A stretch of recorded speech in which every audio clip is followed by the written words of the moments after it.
Shalom, salve Maria, viva Cristo Rei. Estamos mais uma vez aqui neste canal Verdadeira Religião de Deus. Estamos com esse projeto aqui agora, né? Catecismo Romano. E vamos dar continuidade à nossa aula. Nós demos início. A última foi: creio em Deus, Pai Todo-Poderoso, Criador do céu e da terra. Agora vamos ver o segundo parágrafo: em Deus.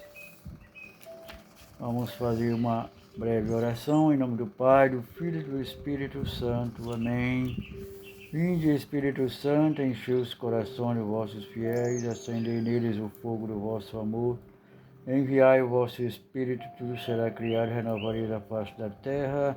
Oremos, ó Deus, que instruís os corações dos vossos fiéis, com a luz do Espírito Santo, fazer que fazemos corretamente todas as coisas, segundo o mesmo Espírito, e gozemos sempre da sua consolação.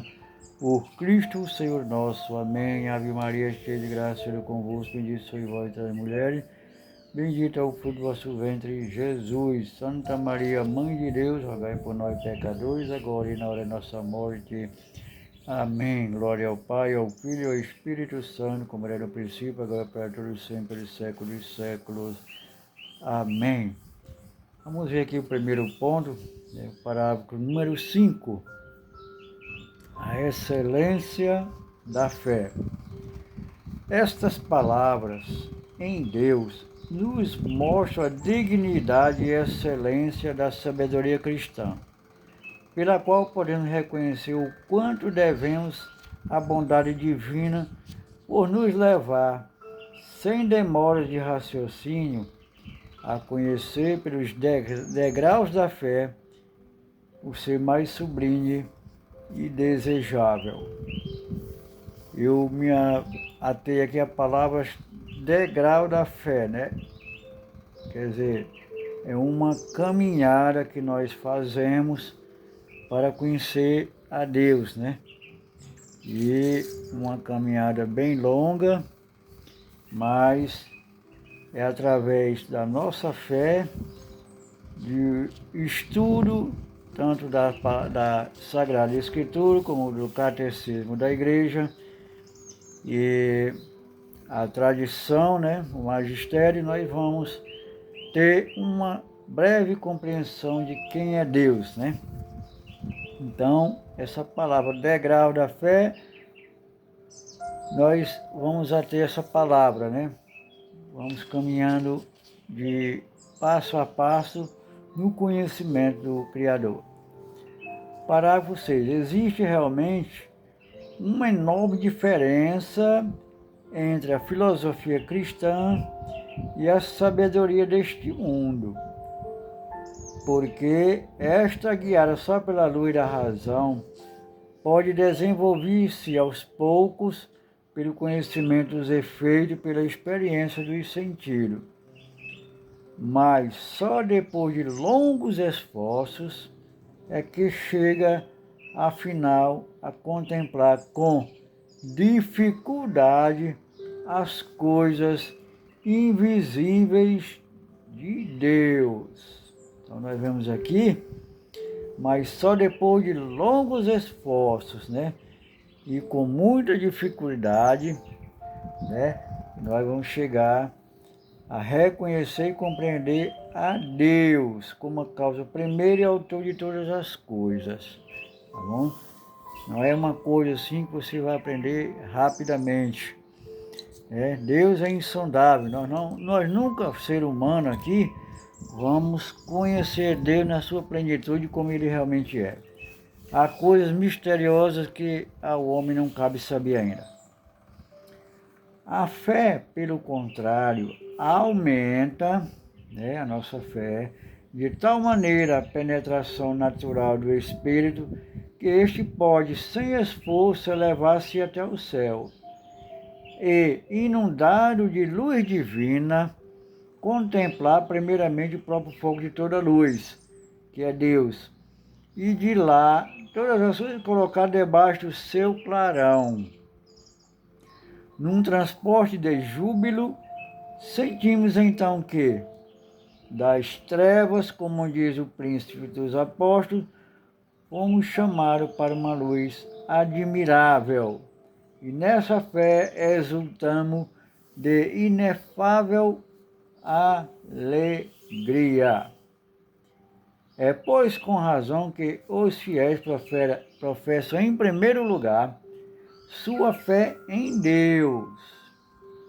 A nossa fé, em primeiro lugar, é em Deus, cuja majestade, numa expressão de Jeremias, dizemos ser incompreensível. Deus habita numa luz inacessível, como diz o apóstolo, e nunca foi e nem pode ser visto por homem algum. Ele mesmo disse a Moisés: não pode o homem me ver e continuar com vida. Tamanho é a glória do Eterno.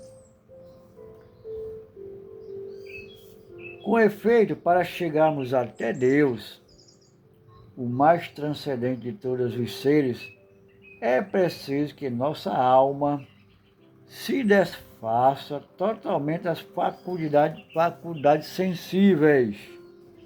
Isto, porém, não nos é possível pela lei da natureza, enquanto durar a vida presente. Quer dizer, por nós mesmos, isto é totalmente impossível, né? Com efeito, para chegar a Deus, mais transcendente todas as coisas, é preciso que nossa alma se desfaça totalmente de tudo aquilo que não é de Deus. Tá? Isso, porém, não é possível pela lei da natureza, enquanto durar a nossa vida presente.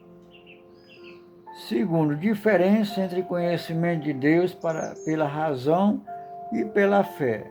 Então, vamos ver aqui agora sobre razão e fé.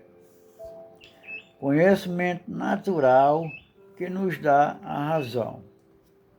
Ainda assim, como diz o apóstolo, Deus não deixou, todavia, de dar testemunho de si mesmo, dispensando benefícios, mandando chuvas do céu e tempos férteis, dando alimento e enchendo de alegria os corações dos homens. Então, de certa forma, Deus se nos revela pelas suas faculdades, pelas suas forças da natureza, né? Dando chuva para o nosso tempo, para a colheita, dando-nos alimento e enchendo de alegria os corações, nossos corações, né? Eis porque os filósofos, tá vendo? Nada de imperfeito podiam admitir em Deus. Da noção de Deus, afastaram categoricamente tudo que fosse matéria, crescimento e composição, atribuindo-lhe, pelo contrário, a suma plenitude de todos os bens.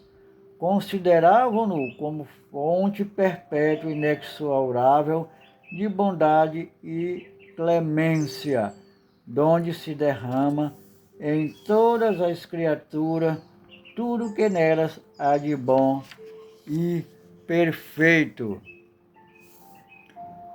Clamavam-lhe sábio autor e amigo da verdade, justo e supremo benfeitor.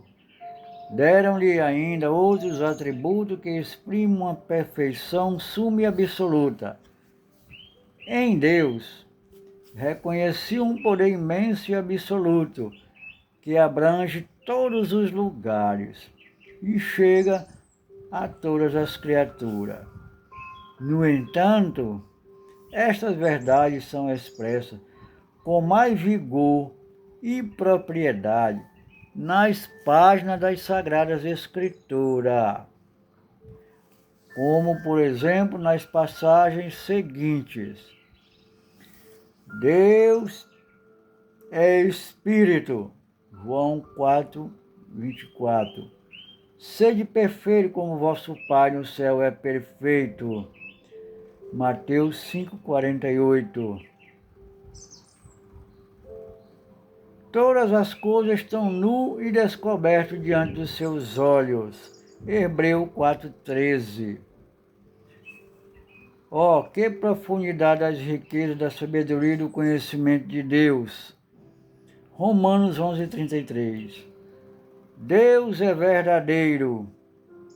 João 14,6.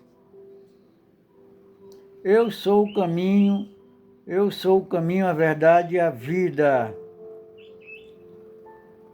João 14,6, né? E vossa destra está cheia de justiça. Salmo 47,11. Vós abris a mão e encheis de bênção todos os viventes. Salmo 144,16. Para onde irei, a fim de equivar-me de vosso espírito?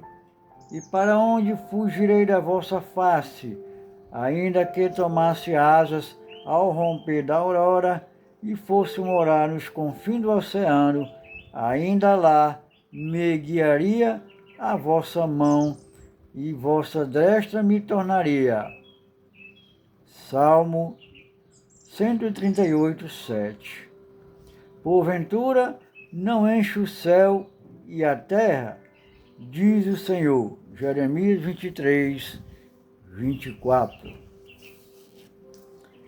Por grandes e sublimes que sejam os conceitos de harmonia com a doutrina da Sagrada Escritura, os filósofos tiraram da investigação das coisas criadas, devemos, todavia, reconhecer a necessidade de uma revelação sobrenatural.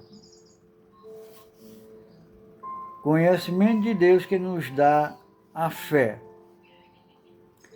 Para esse fim, basta considerar que a excelência da fé, como acima foi dito, não consiste apenas em fazer conhecer aos simples e ignorantes, com clareza e prontidão, o que eminentes sábios conseguiram averiguar só depois de longas locubrações, o conhecimento que a fé nos transmite dessas verdades é também muito mais certo e isento de erros do que as noções adquiridas com os recursos de uma ciência meramente humana, que é a filosofia.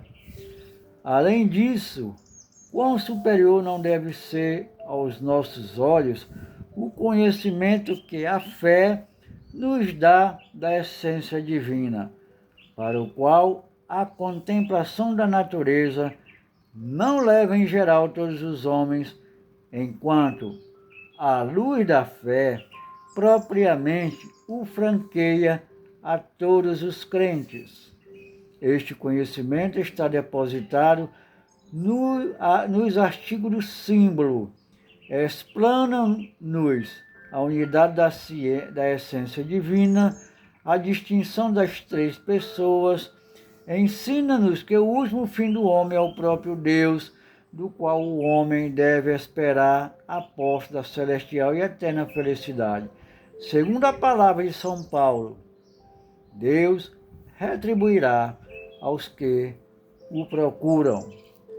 Para mostrar a grandeza desta recompensa e como a inteligência é de si mesma incapaz de imaginá-la, o profeta Isaías disse muito antes de São Paulo: nunca ninguém ouviu, nem ouvido algum percebeu, nem olhar algum enxergou, a não serdes vós, ó meu Deus, o que tendes preparado para os que em vós esperam.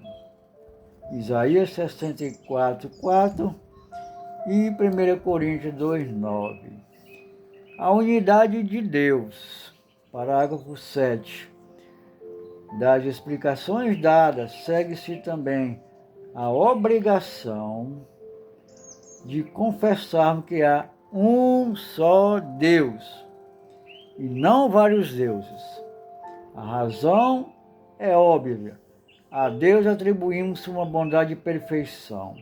Ora, em vários seres Não pode haver perfeição em grau sumo e absoluto.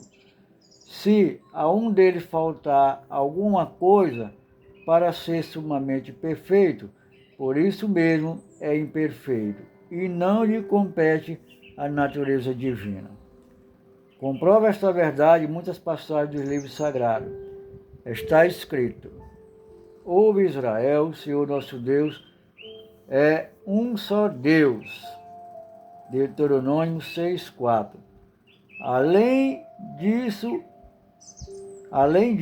há um preceito do Senhor: não terás deuses estranhos em minha presença.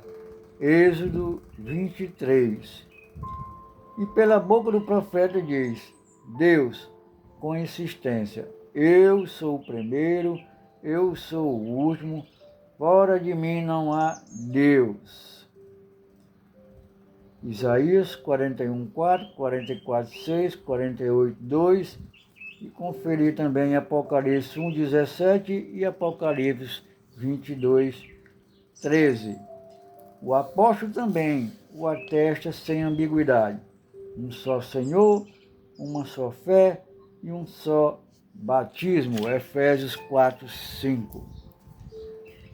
Não devemos estranhar que a Sagrada Escritura, por vezes, aplica o nome deuses a seres criados, quando chama de deuses aos juízes e profetas. Êxodo 7:1, Êxodo 22:28, Êxodo 32:8, Salmo 81, de 1-6 e Salmo 94:3. Não o faz a moda dos gentios, que louca e impiamente imaginavam a existência de muitas divindades, como tal expressão que é apenas designar algum poder ou encargo extraordinário que lhe foi confiado pela multificência de Deus. Trindade de pessoas. A fé cristã, pois, e confessa que Deus é uno em natureza, substância e essência, conforme o definiu o símbolo do Concílio de Nicéia, em confirmação da verdade. Mas, subindo mais alto, ela crê que de tal maneira em Deus uno que, ao mesmo tempo, adora a unidade na Trindade e a Trindade na unidade. É deste mistério que vamos tratar agora. Muito bem, meus amados irmãos, vamos ficando por aqui. Na próxima aula, na terceira parte, nós vamos estudar o Pai, né? No símbolo vem a seguir a palavra Pai. Ora, dá-se a Deus o nome de Pai sob vários pontos de vista. É preciso, pois, explicar, primeiro, o sentido que lhe cabe neste lugar. Então, a próxima oportunidade, ficamos por aqui. Este vídeo não ficar muito longo e vamos dar continuidade numa próxima oportunidade a este estudo. Catecismo Romano. Amém? Então, até a próxima oportunidade, se assim Deus o permitir, em nome de Jesus. Amém.